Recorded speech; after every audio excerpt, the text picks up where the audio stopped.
Welcome back. In this video, we'll create some drawable shapes in the drawable folder. And of course, you can download all the source codes from the resources folder under each section and under this section.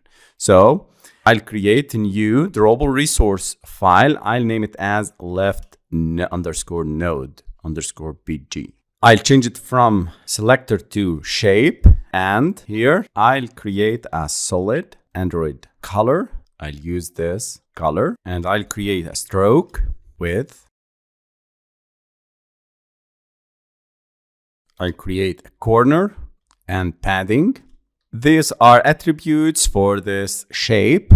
And as you know, we have a left and right. Right for the messages that I sent. Left is for the messages that the other users sent. I'll create another drawable resource file. I'll name it as right_node_bg. In the same way, I'll copy this and paste it here.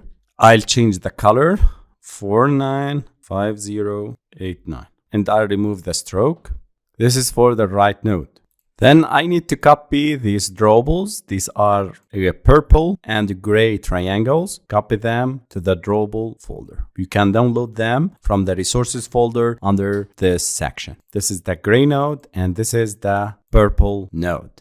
I'll create other two shapes, one for button and one for edit text. So here I'll name it as regular_button. And this is of type shape, solid, color. I'll use this hex code. This is good. Then I need to use corners, radius 5 dp. It's good.